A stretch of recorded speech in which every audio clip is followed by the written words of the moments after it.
Central banks जो है लगातार बाइंग कर रही है। ये चीज़ हमने देखा, चाहे चाइना का सेंट्रल बैंक हो, चाहे भारत का हो, चाहे अमेरिका को।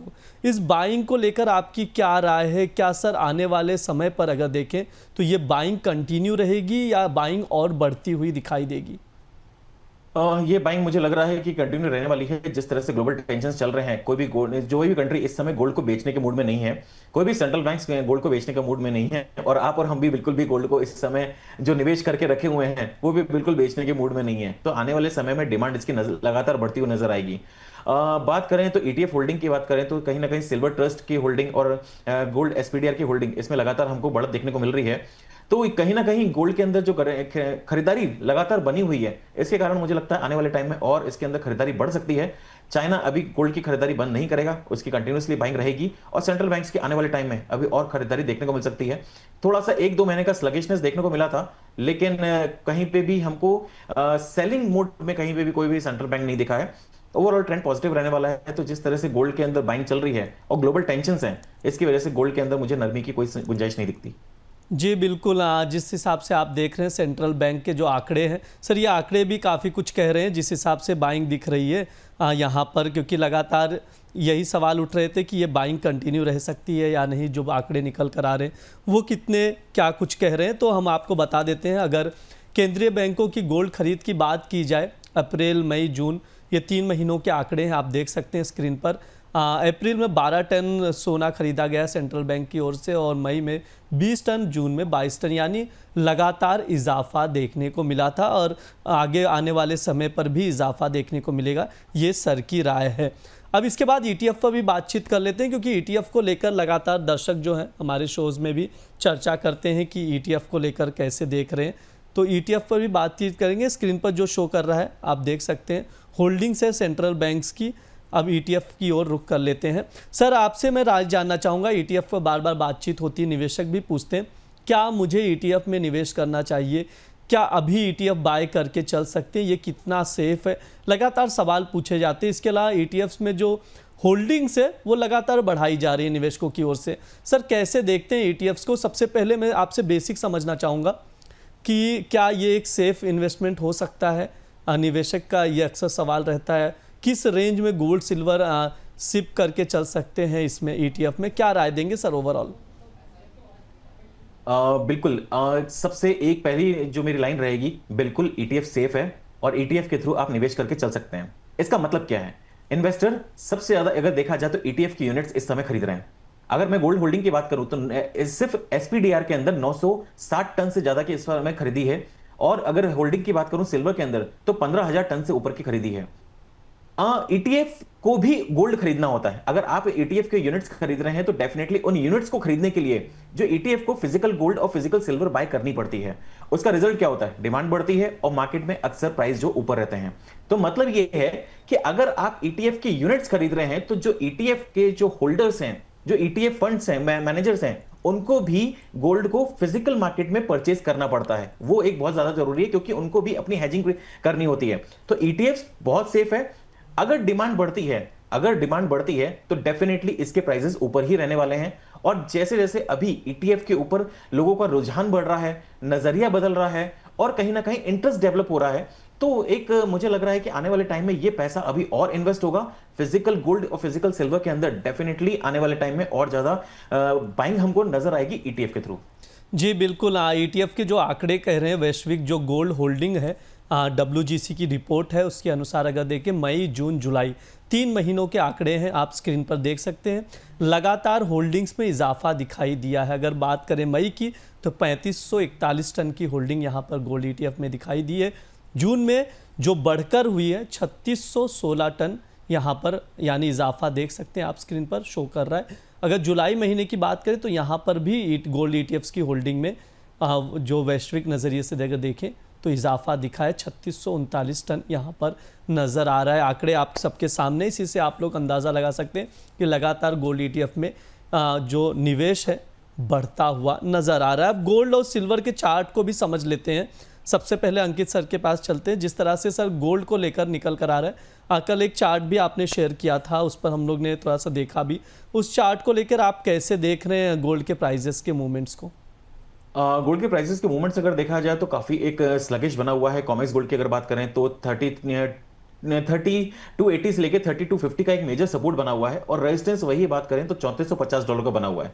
जब तक आप अगर देखेंगे धीरे धीरे ट्रेंड इसका पॉजिटिव बना हुआ है। कहीं अगर देखा जाए तो लगातार इसके अंदर ये लॉन्ग टर्म चार्ट है, अगर आप देखेंगे तो लगातार इसके अंदर खरीदारी देखने को मिली है। तो ये इसके अंदर आप बहुत बड़ी कोई गिरावट, कोई एक न्यूज आ जाती है, मैं केवल एक इसी बात पर रहूंगा, कोई अगर न्यूज आती है ऐसी जहां पे सिनेरियोज ही चेंज हो जाते हैं, या फिर गोल्ड के ऊपर अभी थोड़े दिन पहले एक न्यूज आई थी कि डोनाल्ड ट्रंप 39% टैरिफ लगा देंगे। अगर ऐसी कोई सिचुएशन कंफर्मेशन करी आती है तो एक हमें बड़ी गिरावट देखने को मिलेगी, लेकिन अगर वो गिरावट मिलती है तो भी हमें खरीदारी की ही राय रहेगी, क्योंकि ये लॉन्ग टर्म बुलिश ट्रेंड है। अगर आप देखेंगे तो ये लॉन्ग टर्म बुलिश ट्रेंड है और ये ट्रेंड पॉजिटिव की इशारा कर रहा है।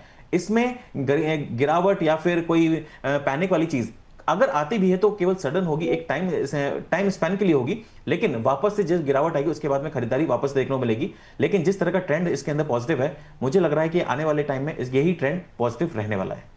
जी बिल्कुल, जिस हिसाब से अगर गोल्ड देखें तो पॉजिटिव दिखाई देगा। सर सिल्वर का चार्ट कैसा दिखाई देगा, क्योंकि ये हो गया गोल्ड का जो स्क्रीन पर शो कर रहा है, मैं सिल्वर के बारे में भी आपसे राय जानना चाहूँगा। सर सिल्वर का चार्ट को लेकर क्या राय है? देखिए सिल्वर तो चार्ट तो है, बिल्कुल सिल्वर का चार्ट तो जो पॉजिटिव है, बिल्कुल सही बात है कि सिल्वर के चार्ट के अंदर पॉजिटिविटी बनी हुई है। और $36 के अगर आप देखेंगे तो $36 के ऊपर जो चला उसके बाद में अगर देखेंगे लगातार इसके अंदर तेजी बन रही है। M6 के अंदर देखा जाए तो ऑल टाइम हाइस के ऊपर चल रहा है, 52 वीक्स हाई के ऊपर यही ट्रेड कर रहा है, वहीं 3-4 हजार पॉइंट की रेंज भी ट्रेड कर रहा है। $36 के ऊपर चल रहा है, आने वाले टाइम में 42-44 तक के डॉलर्स देखने को मिलेंगे। 1980 में मैं फिर से वही बात दोहराऊंगा, 1980 में हमने $49 का हाई देखा था, 2011 में हमने $49 का हाई देखा था। अब अगर देखा जाए तो करीब करीब 55 साल हो गए हैं, गोल्ड ने अभी तक जो हाइज हैं उसको अभी तक क्रॉस नहीं करा है। तो बहुत लंबे जो हाइज है उसको क्रॉस नहीं करा है, बहुत लंबा टाइम हो गया है, $50 क्रॉस नहीं करा है। सिल्वर की डिमांड कंटिन्यूसली बढ़ती जा रही है, इंडस्ट्रियल डिमांड है 58% है, आने वाले टाइम में हमें ये 60% तक भी हो सकती है।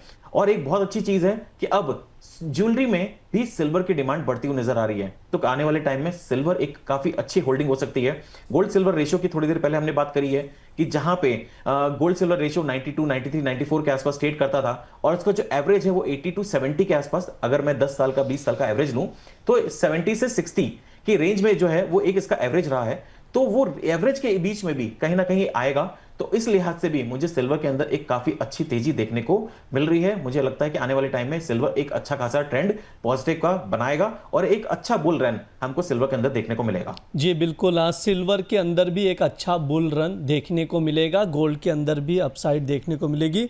ऐसे में सर सवाल ये उठता है, लगातार दर्शकों के भी यही सवाल होते हैं, जब दोनों में तेजी दिखेगी तो निवेश किस में करें, किस में कौन सा बेहतर विकल्प होगा गोल्ड और सिल्वर में? इस समय अगर मैं बात करूंगा तो आपका अगर गोल्ड और सिल्वर होल्डिंग है तो दोनों के अंदर मुझे लगता है कि गोल्ड अभी भी 40% की होल्डिंग रखनी चाहिए, और गोल्ड में अभी भी 60% की होल्डिंग रखनी चाहिए और सिल्वर में 40% की होल्डिंग रखनी चाहिए, क्योंकि अभी टेंशन वाला माहौल है। अभी ऐसा नहीं है कि गोल्ड के अंदर कोई स्लगिशनेस मुझे आगे दिखने वाली है।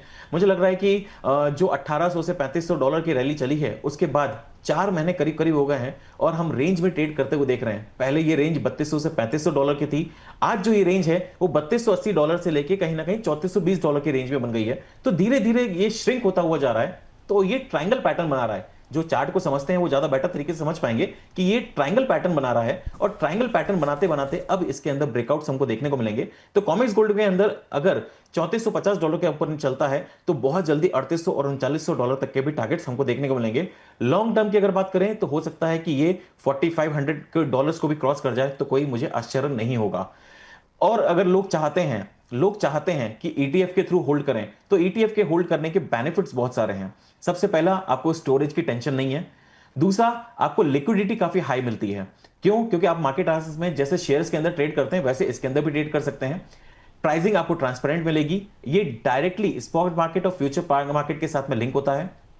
काफी लो कॉस्ट है, आपको जब खरीदने जाते हैं तो आपको सिर्फ ब्रोकरेज देनी होती है, आपको इसमें मेकिंग चार्जेस नहीं देने होते हैं।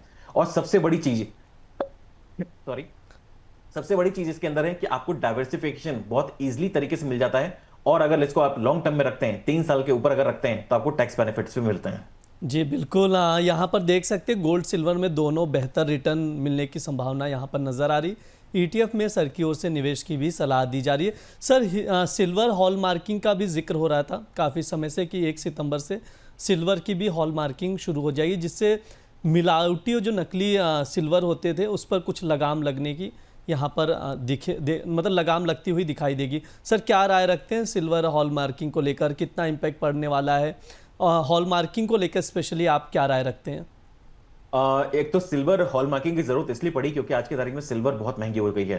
इंडियन मार्केट में अगर मैं कॉमेक्स डिवीजन की बात करूं तो वहां पे भी इतनी महंगी नहीं हुई है, फिर भी अगर देखा जाए $38 के आसपास है। लेकिन अगर मैं M6 की बात करूं तो 1,10,000 के ऊपर ट्रेड कर रही है। तो 1 सितंबर 2025 से ये वॉलंटरी हो जाएगी। मतलब आपको अभी करना है नहीं करना इतना नहीं है, लेकिन आने वाले टाइम में ये अनिवार्य रूप से लागू हो जाएगी। और सबसे बड़ी चीज, अब ये HUID सिस्टम पर लागू होगा। मतलब इसका है कि अब 6 डिजिट की इसमें अल्फा न्यूमेरिक आपको मार्किंग मिलेगी, जहां पे मतलब आपको अल्फाबेट्स भी मिलेंगे और नंबर्स भी मिलेंगे। HUID मतलब हॉलमार्क यूनिक आइडेंटिफिकेशन होता, जिससे आप कभी भी कहीं पे भी लेके जाएंगे तो वो ट्रेस हो जाएगा। मतलब ये बहुत बेटर तरीके से रहेगा।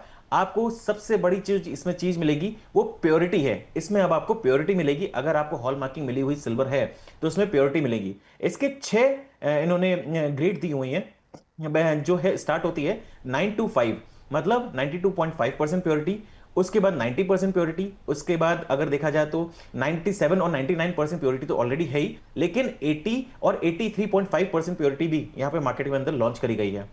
मैंडेटरी प्लानिंग की इन्होंने बात करी गई है कि इसको बहुत ही जल्दी अनिवार्य कर दिया जाएगा। और कहीं ना कहीं जो IBGA है, इंडियन बुलियन ज्वेलरी एसोसिएशन, उनकी तरफ से सुझाव दिया गया है कि ज्वेलर्स खुद अपनी हॉल मार्किंग कोड को असाइन कर सकें, जिससे लागत और समय बच सके। तो ये एक काफी बेटरमेंट कंडीशंस हैं। इसके फायदे बहुत सारे होने वाले हैं। पहली तो आपको शुद्धता की गारंटी मिलेगी, धोखाधड़ी से कहीं ना कहीं आपको बचाव देखने को मिलेगा। अंतरराष्ट्रीय मानक के अंदर आप अगर देखेंगे तो इस सिल्वर को ग्रेडिंग दी जा रही है। वहीं रीसेल वैल्यू भी आपको बहुत अच्छी देखने को मिलेगी। अगर मैं बात करूं तो अगर कोई भी कानूनी लड़ाई होती है तो उसमें भी आपकी सुरक्षा रहेगी। ब्रांड के ऊपर भरोसा तो रहेगा, लेकिन ट्रेसेबिलिटी भी हमको मार्केट के अंदर देखने को मिलेगी। जी बिल्कुल, हॉल मार्किंग के कहीं ना कहीं ओवरऑल देखें तो फ़ायदे मिलते हुए दिखाई देंगे। सर एक आखिरी सवाल रहेगा, दिवाली तक का टारगेट क्या लेकर चल रहे हैं आप गोल्ड और सिल्वर में? अगर मैं गोल्ड की बात करूं, दिवाली तक मुझे 1,06,000 तक के टारगेट देखने को मिल रहे हैं। बहुत बड़ी गिरावट की संभावना नहीं रहेगी। 1,00,000 के नीचे क्लोजिंग जरूर हुई है। 1,02,000 1,02,500 तक के टारगेट देखे थे, लेकिन उसके बाद में थोड़ा सा गिरावट देखने को मिली है। तो ये करेक्टिव मोड में है। लेकिन जैसे जैसे टेंशन मार्केट में और क्रिएट होती जाएंगी और डोनाल्ड ट्रंप जब तक टेंशन क्रिएट कर रहे हैं मार्केट के अंदर, मुझे लगता है कि ये तेजी बरकरार रहने वाली है। और 1,06,000 तक के टारगेट्स हमें गोल्ड के अंदर, और वहीं अगर सिल्वर की बात करें तो 1,21,000 तक के टारगेट्स हमें दिवाली तक देखने को मिल सकते हैं। जी बिल्कुल, अंकित सर की ओर से जो दिवाली तक के टारगेट दिखाई दे रहे हैं आप स्क्रीन पर देख सकते हैं, नोट डाउन करके चल सकते हैं। गोल्ड जो है अभी भी 1,00,000 के आसपास बना हुआ है। अगर यहाँ से देखें दिवाली तक 1,06,000 के आसपास इसका प्राइस दिखाई देगा। अगर सिल्वर की बात की जाए तो यहाँ पर 1,21,000 का भी प्राइस दिखाई देगा। सिल्वर का भाव 1,21,000 तक दिवाली में नज़र आ सकता है, और गोल्ड जो है 1,06,000 का भाव दिखाई दे सकता है। ये ओवरऑल है, सर की राय है। आप देख सकते हैं मार्केट में जिस तरह से प्राइजेस के मूवमेंट्स दिख रहे हैं, गोल्ड और सिल्वर की जो प्राइजेस हैं, कीमत है, लगातार बढ़ती हुई दिखाई दे रही है। सर बहुत बहुत शुक्रिया आज की चर्चा में जुड़ने के लिए। इतनी सारी आपने जानकारी जिस तरह से साझा की हमारे दर्शकों को, स्पेशली ज्वेलर्स के लिए या जो हमारे इन्वेस्टर्स हैं उनको काफ़ी ज़्यादा फ़ायदा मिलेगा। सर बहुत बहुत शुक्रिया, और हमारी तरफ से एक बार फिर से आपको स्वतंत्रता दिवस की हार्दिक शुभकामनाएं। जी थैंक यू सो मच। नमस्कार।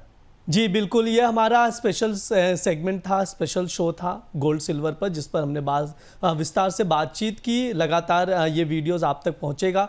आप लोग इस पर वीडियोस को देखिए, शेयर करना ना भूलें, ज़रूर शेयर करें क्योंकि लोगों तक इन्फॉर्मेशन पहुंचे, यही हमारा मोटिव होता है, यही हमारा उद्देश्य है, द बोनस का उद्देश्य। इसलिए वीडियोस को शेयर करना ना भूलें, चैनल को सब्सक्राइब ज़रूर करें, और इसके साथ द बोनस के साथ लगातार जुड़े रहें। धन्यवाद।